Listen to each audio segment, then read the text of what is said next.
Indonesia rasis?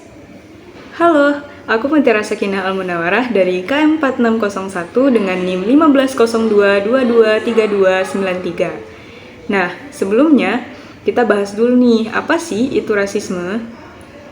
Nah, rasisme merupakan suatu kepercayaan atau doktrin yang menyatakan bahwa perbedaan biologis pada diri manusia itu menentukan pencapaian budaya atau individu, bahwa suatu ras tertentu lebih superior dan memiliki hak untuk mengatur ras lainnya.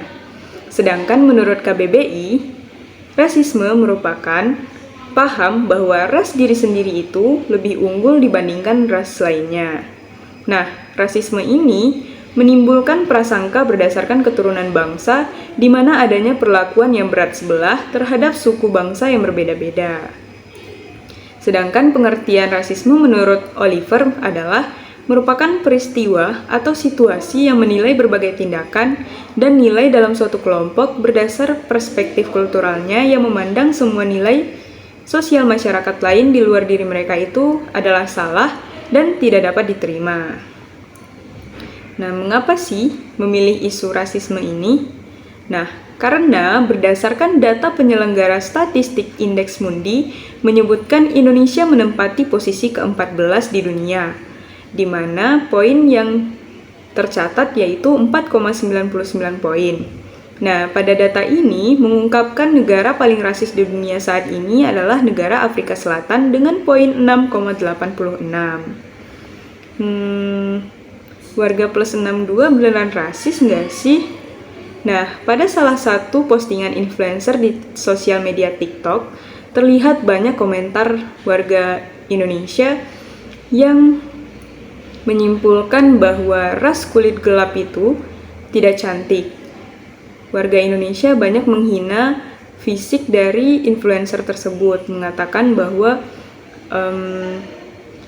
perawatan yang influencer tersebut lakukan tidak berhasil karena kulitnya gelap. Padahal standar kecantikan di dunia itu bukanlah kulit putih. Jadi warga Indonesia rata-rata menyimpulkan bahwa standar kecantikan itu adalah orang-orang yang memiliki kulit putih.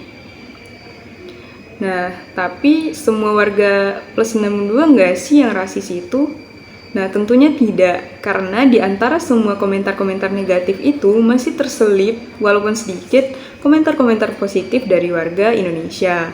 Contohnya, komentar yang dikirimkan oleh Tine Salazar yang mengatakan kalau buat orang yang berkomentar negatif, gini ya, Tuhan itu menciptakan manusia berbagai macam bangsa dan ras untuk bisa saling mengenal satu sama lain. Terus selanjutnya ada komentar dari Luna yang mengatakan bahwa perawatan bukan untuk memutihkan wajah, tapi untuk merawat wajah. Nah, jadi dapat kita analisis bahwa pada rasisme ini kita dapat mengkaitkan dengan teori stereotip dalam etika filsafat ilmu komunikasi. Tapi sebelumnya kita bahas dulu nih, apa sih itu stereotip? Nah, definisi stereotip adalah sebuah pandangan atau cara pandang terhadap suatu kelompok sosial di mana cara pandang tersebut digunakan pada setiap anggota kelompok tersebut. Stereotip juga bisa dikatakan sebagai penilaian yang tidak seimbang terhadap suatu kelompok masyarakat.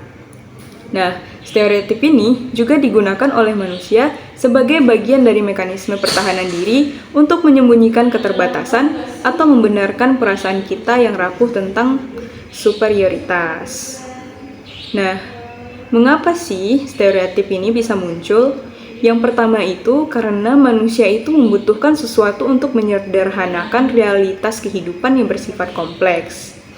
Dan yang kedua, manusia itu membutuhkan sesuatu untuk menghilangkan rasa cemas atau anxiety ketika berhadapan dengan sesuatu yang baru.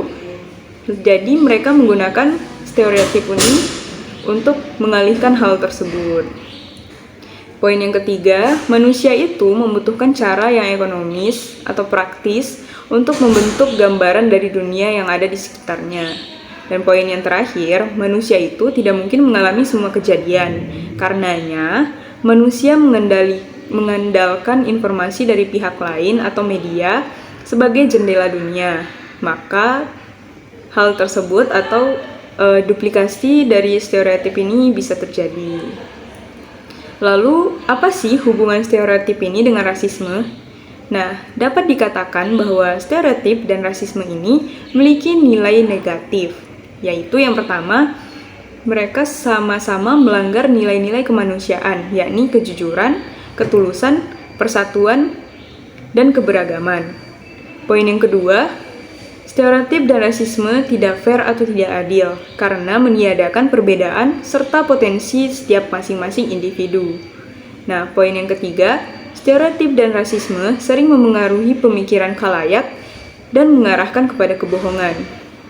Dan poin yang terakhir, stereotip dan rasisme ini pada media mengakibatkan audiens berpikiran sempit dan saling memengaruhi terhadap hal yang negatif. Nah, jadi sekian dulu presentasi dari saya. Terima kasih dan bye-bye.